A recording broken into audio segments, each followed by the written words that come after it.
આજના આ પ્રસંગે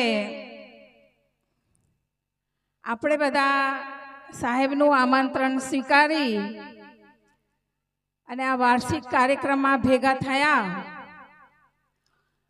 ભજન સાંભળ્યા, સાથે સાથે બધાએ પોતાની શક્તિ ભક્તિ પ્રમાણે ફૂલ લઈને ફૂલની પાંખડી સદગુરુને અર્પણ કરી. પણ સાથે સાથે હું એટલું કહું કે ગુરુના શરણમાં આવ્યા છે તો તમે તન મન ધનથી તો જે આપો છો તે આપો જ, પણ તમારા જીવનમાં કંઈ ખોટ હોય, કોઈક દુર્વ્યસન હોય, બીડી સિગરેટ પાન તમાકુ પડીકી યા તો અન્ય, એને પણ ગુરુના ચરણમાં ચડાવીને જાઓ તો સાચા અર્થમાં ગુરુ આશ્રમમાં આવ્યા અને આ વાર્ષિક સત્સંગ ભજનનો કાર્યક્રમ ઉજવ્યો એ સફળ ગણાય. આપણે બધા જાણીએ છીએ કે માણસ બુદ્ધિશાળી પ્રાણી છે. માણસ સમાન કોઈની પાસે બુદ્ધિ નથી, પણ એવો બુદ્ધિશાળી માનવ સિગરેટ પર લખેલું હોય કે સિગરેટ પીવી સ્વાસ્થ્ય માટે હાનિકારક છે, તેમ છતાંય પીવે અને પોતાને બુદ્ધિશાળી માને.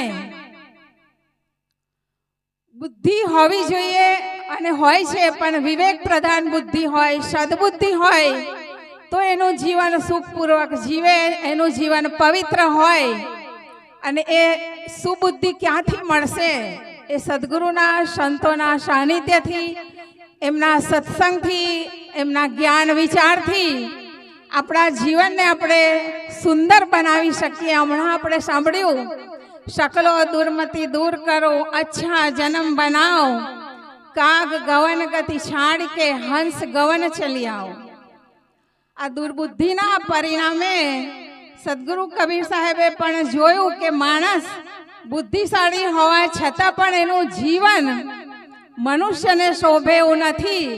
એટલે જ કીધું શકલો દુર્મતિ દૂર કરો. બધા જ પ્રકારની દુર્મતિને દૂર કરવાનું કીધું. બુદ્ધિ બગડે તો એનું રિપેરિંગ ક્યાં થાય? સંતોના શરણમાં જ.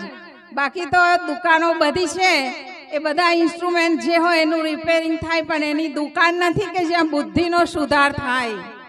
એક જ જગ્યા છે જે ગુરુનું શરણ, સંતની વાણી.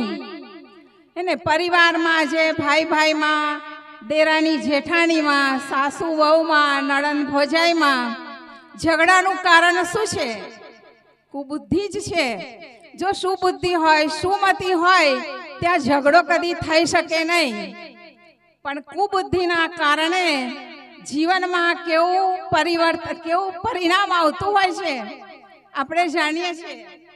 એક દ્રષ્ટાંત મને યાદ આવે કે એક પરિવારમાં એક ટીચર હતા, એમના પત્ની, માતાજી ઘરમાં, બાળકો અને એક બહેન હતા. એક વખત એમણે, આ ભાઈઓ પહેરે ને કુર્તા પાયજામા, આપણી દેશી ભાષામાં કહીએ તો લેંગો જબ્બો, એ શિક્ષક ભાઈએ દરજી પાસે સીવડાવીને લાવ્યા. પહેરી જોયું તો એમનો લેંગો થોડો 4 આંગળ લાંબો થઈ ગયેલો. એટલે કે છે હવે દરજી પાસે શું કામ જવું, આટલું નાનું કામ તો ઘરમાં થઈ જશે. એટલે પોતાની માતાને કહે છે કે બા, આ 4 આંગળ લેંગો લાંબો થઈ ગયો છે, જરા થોડો કાપી અને ટૂંકો કરી અને સિલાઈ મારી દેજો. તો બા કહે છે કે બેટા, હવે હું ઉંમરવાળી, આંખે દેખાય નહીં, મારાથી સોયમાં દોરો પરવાય નહીં, મારાથી આ કામ નહીં થાય, તારી વહુને કે ને. તો ભાઈ પત્ની પાસે જાય છે કે આ 4 આંગળ લેંગો લાંબો છે, એને કાપી અને એને સિલાઈ કરી દે. તો પત્ની જવાબ આપે છે કે મારે આખા દિવસ ઘરમાં કેટલું કામ, બાળકોને સ્કૂલે મોકલવાના, ભણાવવાના અને ઘરની બધી જવાબદારી, મને જરાય ટાઈમ નથી. તમારી બેન ઘરમાં છે, એને કોને? ભાઈ બિચારા બેન પાસે ગયા, બેનને પણ કીધું. તો બેન કે બધું કામ તો તું તારી પત્નીને, વહુને સોંપે છે, તો એને સોંપ ને, મને શું કામ? હવે આ ભાઈએ તો લેંગો ઘરી વાળી અને દોરી પર લટકાવી દીધો અને પોતે સ્કૂલે જતા રહ્યા. સાંજે જ્યારે ઘરે આવે છે અને ઉતારીને જોવે છે તો એટલું બધું પરિવર્તન. માં સમજ્યા કે આ દીકરો આખો દિવસ આપણા માટે કમાય છે. છોકરાઓ નાના હતા એમની પાસેથી સોય પરોવી અને પોતે 4 આંગળ કાપી અને લેંગો સરખો કરીને મૂકી દીધો. પત્ની કામ કરીને પરવારી અને એને પણ મનમાં થયું કે આ એક જ કામ તો સોંપ્યું છે, મારે કરવું જોઈએ.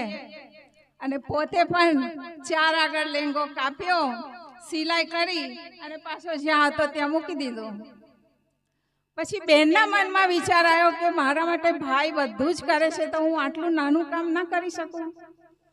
પોતે પણ એ લેંગો ત્યાંથી ઉતાર્યો, 4 આંગળ કાપ્યો, પાછો સીવીને મૂકી દીધો.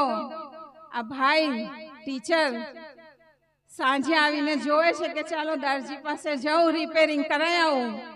અને જોવે છે તો જે 3 વાર કપાઈ ગયેલો લેંગો એ લેંઘામાં પણ રહ્યો ને ચડ્ડીમાં પણ રહ્યો, એ પહેરી શકાય એવી પરિસ્થિતિમાં રહ્યો જ ને. આ શું કારણ? કુમતિ, દુર્બુદ્ધિ. એકબીજા પ્રત્યે પ્રેમ નહીં, ભાવ નહીં, લાગણી નહીં, આત્મીયતા નહીં. જો પૂછીને કામ કર્યું હોય તો પણ આ દુર્બુદ્ધિનું પરિણામ કે માણસ પરિવારમાં પ્રેમથી રહી શકતા નથી, એકબીજા સાથે ખુલ્લા દિલથી વાત નથી કરી શકતા. સંદેહ, ઈર્ષા અનેક પ્રકારના એવા દુર્ગુણોના કારણે માણસનું જીવન આજે દુઃખી, અશાંત અને પીડિત છે. પણ જે પરિવારમાં સુમતિ છે, સદબુદ્ધિ છે, સત્સંગ છે, ગુરુનું સાનિધ્ય છે, એનું જીવન સુંદર હોય, પરિવારમાં પ્રેમ હોય, આપસમાં લાગણી હોય, આત્મીયતા હોય, ત્યાં કદાચ કોઈ પણ કામ બગડતું નથી અને જીવન પણ સુંદર રીતે પોતે જીવી શકે. તો આવા લોકોને જોઈને જ સાહેબે કીધું શકલો દુર્મતિ દૂર કરો, અચ્છા જન્મ બનાવો. અચ્છા જન્મ એટલે લોકોને એવું લાગે કે ખૂબ ધન, વૈભવ, ગાડી, બંગલા બધું થઈ જાય, સમાજમાં માન પ્રતિષ્ઠા મળી જાય, યશ, કીર્તિ, વાહવાહી. સમજે કે આ અચ્છા જીવન, પણ એ અચ્છા જીવન નથી, એ સારું જીવન નથી. સારું જીવન, પવિત્ર જીવન, દોષ દુર્ગુણોને દૂર કરી સદગુણ સદાચાર જીવનમાં ધારણ કરવામાં આવે એ જ સારું જીવન છે. અને જેના જીવનમાં સદગુણ છે, સદાચાર છે, ભક્તિ છે, સેવા છે, સ્વાધ્યાય છે, સાધના છે, જેના જીવનમાં સત્સંગ છે, ગુરુનું સાનિધ્ય છે, એનું જીવન સુંદર હોય અને એના જીવનમાં સુખ શાંતિનો એને અનુભવ થઈ શકે. તો સાહેબે આપણને કીધું શકલો દુર્મતિ દૂર કરું, અચ્છા જન્મ બનાવ. કાગ ગવન ગતિ છાડ કે હંસ ગવન ચલિયાઓ. કાગડાને આપણે જાણીએ છીએ, કાગડો કાળો, સંદેશશીલ અને ગંદામાં જ એ ચાંચ નાખે અને ચંચળ. એવા પ્રકારના સંસારમાં લોકો પણ છે જે સંદેશશીલ, ઈર્ષાલુ, ગંદકી અને ગંદકી જ ગમે કાગડાને.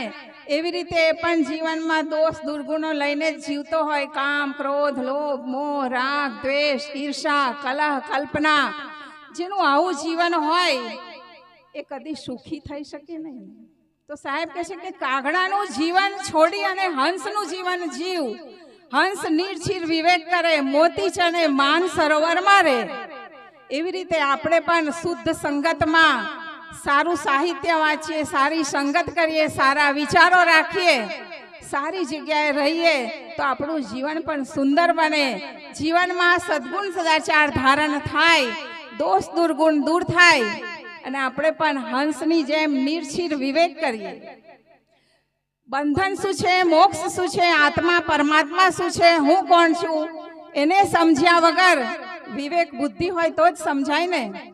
એને એક ઉંદર અને એક બિલાડીને પણ ખબર છે કે ગણપતિની મૂર્તિ હોય ત્યાં લાડુ ચડાવેલા હોય અને ઉંદર હોય ચિત્રમાં. કોઈ દિવસ બિલાડી ઉંદરને ખાવા જાય છે? એને ખબર છે કે આ જળ છે, એ ખાલી મૂર્તિમાં છે, પણ મનુષ્ય ચેતન હોવા છતાં પણ એનું જ બનાવેલું મંદિર, એની જ પધરાવેલી મૂર્તિ, એની જ બનાવેલી મૂર્તિ અને એ પોતે જ પ્રાણ પ્રતિષ્ઠા કરે અને પોતે ત્યાં જઈને ભોગ અને મોક્ષ માંગે એવો બુદ્ધિશાળી પ્રાણી મનુષ્ય આજે દર દર ભટકે છે, પેડ પહાડને પૂજે છે, પથ્થર પાણીને પૂજે છે, ગમે ત્યાં દોડ્યા જ કરે છે। સાહેબ કહે છે દોડત દોડત દોડિયા, જ્યાં તક મન કી દોડ, દોડ થકા મન થીર ભયા, વસ્તુ ઠોર કી ઠોર। તારો પરમાત્મા તો તારી અંદર છે, તું બહાર ક્યાં શોધે છે? પાણી પથરામાં તને કંઈ જ નહીં મળે। તીર્થ યાત્રાઓમાં જવાથી પાપ નાશ થશે, મૂર્તિના દર્શન કરવાથી પાપ નાશ થશે, પણ એવું કંઈક થતું નથી। માણસ પોતાનું કર્મ સુધારે તો જ એનું જીવન સુંદર બને। કબીર કમાઈ આપની નિષ્ફળ કભી ન જાય, બોયા પેડ બબૂલ કા આમ કહા તે ખાય।